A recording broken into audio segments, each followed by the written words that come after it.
Qadim zamonda bir podshoh 100 yil umr ko'rdi.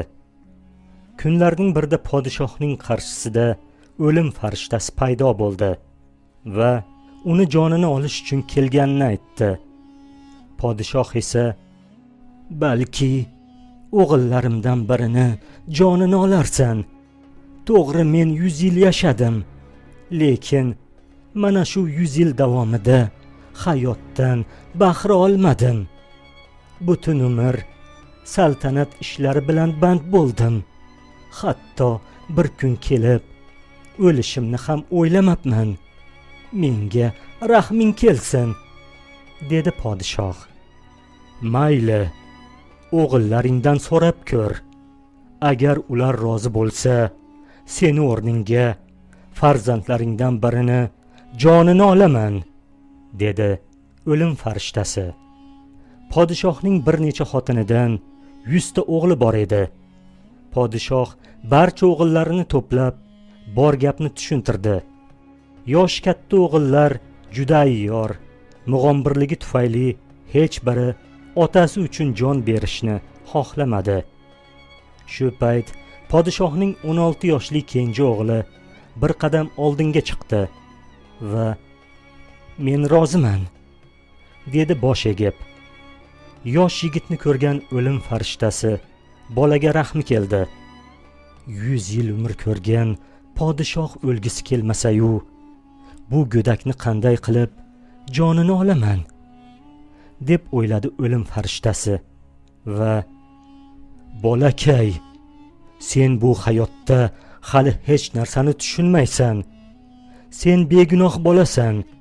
Qara, 99 ta akang jim turibdi. Ularning ba'zilari 70 ga kirgan. Akalaring yoshini yashab bo'lgan. Tez orada ularni umri tugaydi. Yana qancha yashashi yolg'iz Xudoga ayon. Akalaring turganda nega sen jon bermoqchisan?" deb so'radi farishta. Bola shunday deb javob berdi: "Agar otam 100 yil yashab hayotga to'ymagan bo'lsa, meni ham uzoq yashashimdan nima foyda? Baribir hayotga to'ymas ekanmiz. Shuning uchun jonimni olib qo'ya qol", dedi bola. O'lim farishtasi bolaning jonini oldi. Podshoh esa yana 100 yil umr ko'rdi. Kunlarning birida o'lim farishtasi yana paydo bo'ldi. Podshoh farishtani ko'rib hayron qoldi va "Buncha tez? 100 yil juda uzoq muddat deb o'ylagandim. Men sen ketganingdan keyin hamma ishlarni rejalashtirib, endi yashamoqchi edim. Sen kelib qolding", dedi podshoh. O'lim farishtasi bu safar ham podshohning o'g'illaridan birini jonini oldi-da, ortiga qaytdi. Bu hol 10 marta takrorlandi. Har safar o'g'illardan biri oti uchun jonini fido qildi. Podshoh esa yashayverdi.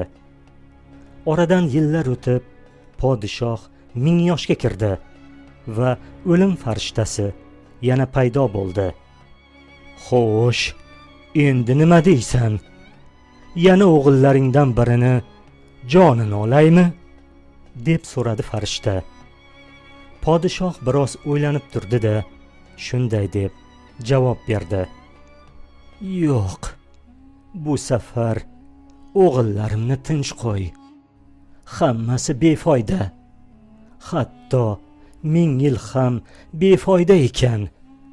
Hayot bamisoli xayol ekan. Vaqt esa bir ro'yo ekan. Men qayta yashagan sarim hayotim o'z mohiyatini yo'qotib boryapti. Meni bu holatdan faqat sen qutqara olasan. Shuning uchun o'lganim yaxshi", dedi podshoh. Shundan so'ng o'lim farishtasi podshohning jonini oldi.